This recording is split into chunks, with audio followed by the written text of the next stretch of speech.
Introduction.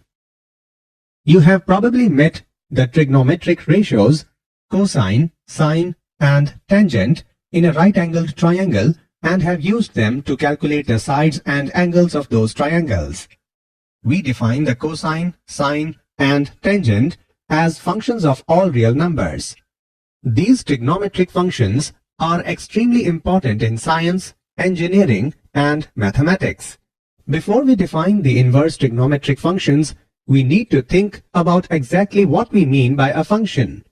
A function f from a set of elements A to a set of elements B is a rule that assigns to each element x in A exactly one element f of x in B.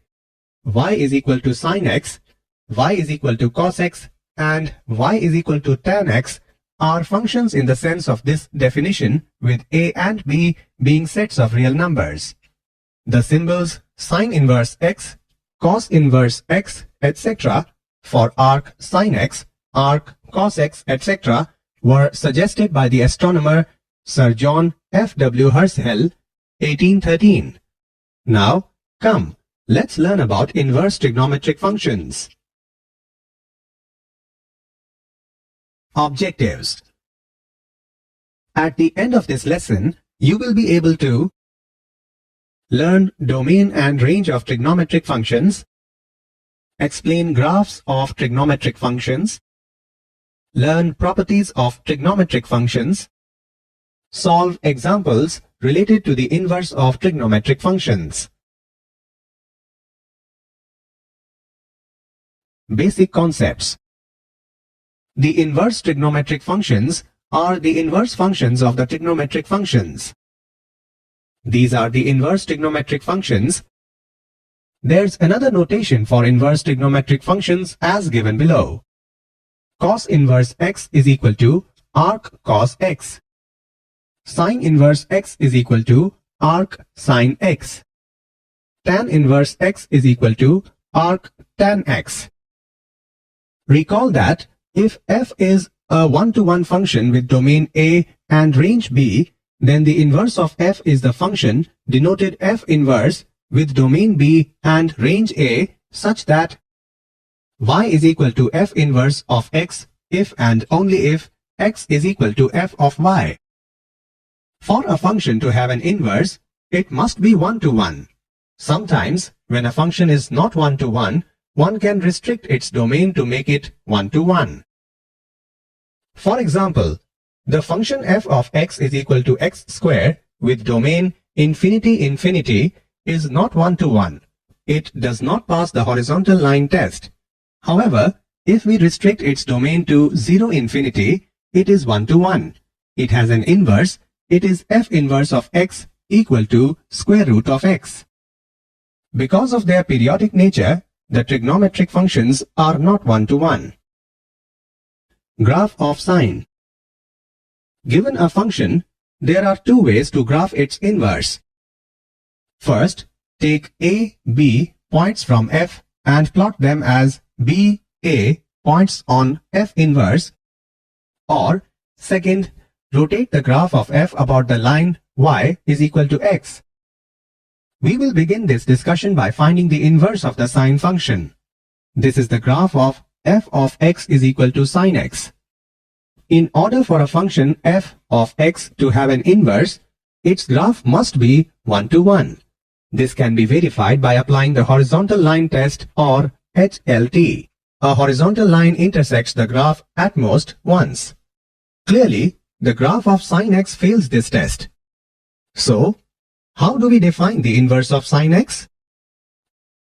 Easily, we merely restrict the domain of sin x to the interval minus pi by 2 less than or equal to x less than or equal to pi by 2. On this interval, the graph does pass the HLT, yet keeps its full range -1, 1. Thus, sin inverse x or arc sin x exists. This is not the graph of sin inverse x. It is merely the part of the sin x function that is used to graph the inverse sine function. Let's now discuss some of the properties of arc sin x. First, sin inverse x or arc sin x reverses sine x. That is, if sine pi by 2 is equal to 1, then sine inverse 1 or arc sine 1 is equal to pi by 2. This is true for inverse functions in general. That is, if f of a is equal to b, then f inverse of b is equal to a. Similarly, since sine minus pi by 6 is equal to minus 1 by 2, then arc sine minus 1 by 2 is equal to minus pi by 6.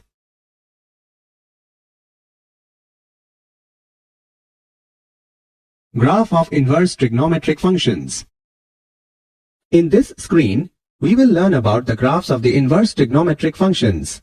Using this figure, the graph of arc sine x or sine inverse x can be easily obtained. The domain of sine x, that is, the set of inputs, is restricted to the interval minus pi by 2, pi by 2, and the range, that is, set of outputs, is minus 1, 1. For the inverse functions, these flip-flop. Therefore, we have, for arc sine x, domain is equal to minus 1, 1, and range is equal to minus pi by 2, pi by 2.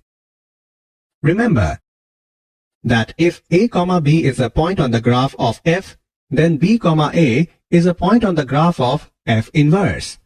This means that the graph of f inverse can be obtained by rotating the graph of f about the line y is equal to x. Using this idea of rotation and by plotting some points, we see this graph of arc sine x. The derivations of the graphs of arc cos x and arc tan x are similar to that of arc sine x. In both instances, intervals must be restricted. For arc cos x, we use the 1, minus 1 piece. On this restricted domain, arc cos x or cos inverse x exists.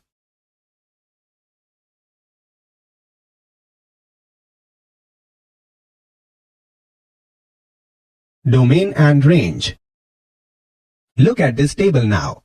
It gives the inverse trigonometric function principal value branches along with their domains and ranges.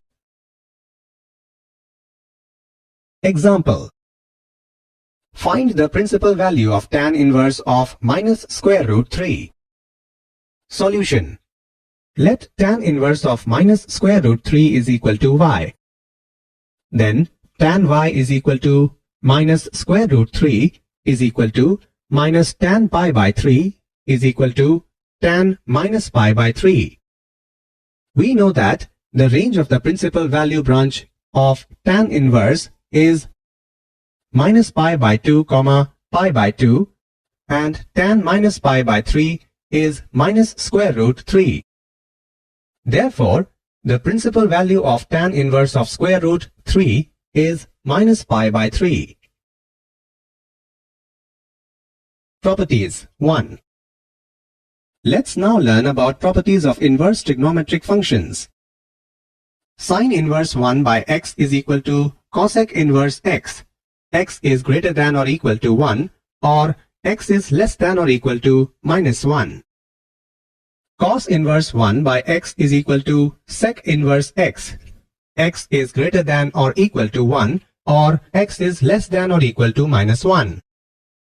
Tan inverse 1 by x is equal to cot inverse x. X is greater than 0.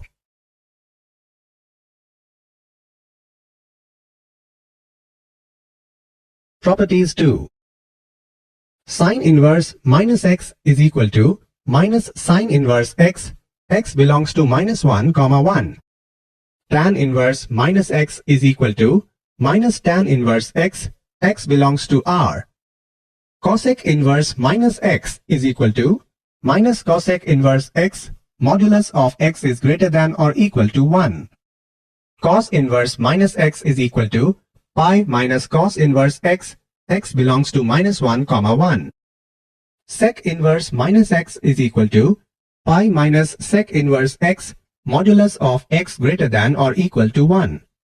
Cot inverse minus x is equal to pi minus cot inverse x. X belongs to 1.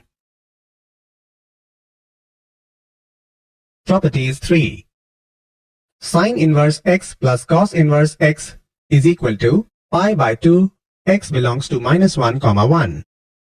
Tan inverse x plus cot inverse x is equal to pi by 2, x belongs to r. Cosec inverse x plus sec inverse x is equal to pi by 2, modulus of x is greater than or equal to 1. Tan inverse x plus tan inverse y is equal to tan inverse x plus y by 1 minus xy, xy is less than 1. Tan inverse x minus tan inverse y is equal to tan inverse x minus y by 1 plus xy, xy is greater than minus 1. 2 tan inverse x is equal to tan inverse 2x plus 1 minus x square, modulus of x is less than 1. 2 tan inverse x is equal to sine inverse 2x by 1 plus x square, modulus of x is less than or equal to 1. 2 tan inverse x is equal to cos inverse 1 minus x square by 1 plus x square, x is greater than or equal to 0. 2 tan inverse x is equal to tan inverse 2x by 1 minus x square, minus 1 is less than x is less than 1.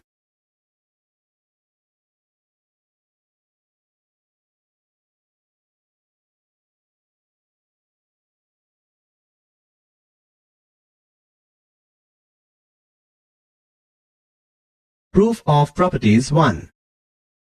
Let's prove some of the identities. First, sine inverse minus x is equal to minus sine inverse x. Proof. Let sine inverse minus x is equal to y is equal to 0. Hence, minus x is equal to sine y. Or, x is equal to minus sine y is equal to sine minus y. Hence, x is equal to sine minus y. It implies that sine inverse x is equal to minus y, or y is equal to minus sine inverse x. Similarly, tan and cosec can also be proved. Cos inverse minus x is equal to pi minus cos inverse x. Second, sine inverse x plus cos inverse x is equal to pi by 2. Proof. Let sine inverse x is equal to y. Hence, x is equal to sine y is equal to cos pi by 2 minus y. Hence, cos inverse x is equal to pi by 2 minus y, or cos inverse x pi by 2 minus sine inverse x. Hence, sine inverse x plus cos inverse x is equal to pi by 2. Similarly, the other two parts can also be proved.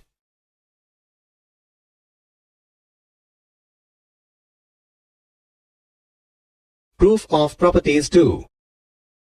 2 tan inverse x is equal to sine inverse 2x by 1 plus x square is equal to cos inverse 1 minus x square by 1 plus x square is equal to tan inverse 2x by 1 minus x square. Proof. Let tan inverse x is equal to y, then x is equal to tan y.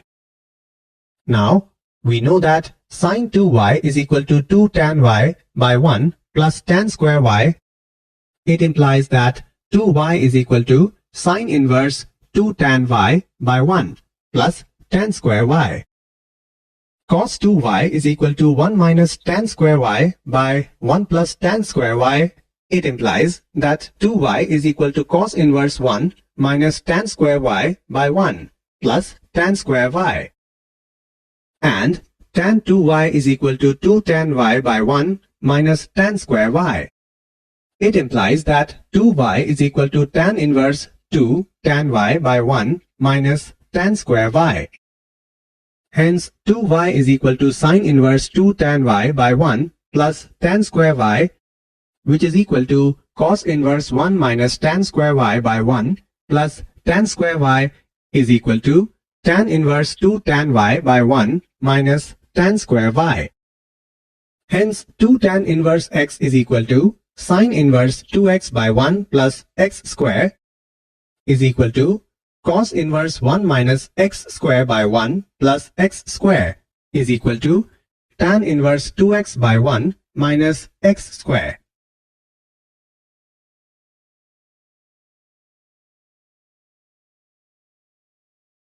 Example.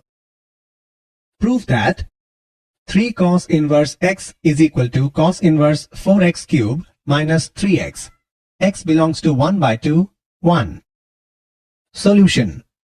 To prove 3 cos inverse x is equal to cos inverse 4x cube minus 3x. X belongs to 1 by 2, 1. Let x is equal to cos theta, then cos inverse x is equal to theta. We have right hand side is equal to cos inverse 4x cube minus 3x is equal to cos inverse 4 cos cube theta minus 3 cos theta is equal to cos inverse cos 3 theta equal to 3 theta equal to 3 cos inverse x, which is equal to left hand side. Hence, 3 cos inverse x is equal to cos inverse 4x cube minus 3x. X belongs to 1 by 2, 1.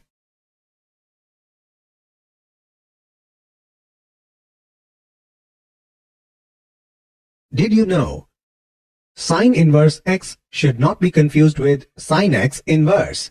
In fact, sine x inverse is equal to 1 by sine x, and similarly for other trigonometric functions. Whenever no branch of inverse trigonometric functions is mentioned, we mean the principal value branch of that function. Summary. Let us summarize what we have learned. The value of an inverse trigonometric function, which lies in its principal value branch, is called the principal value of that inverse trigonometric function. For suitable values of domain, we have the following formulas.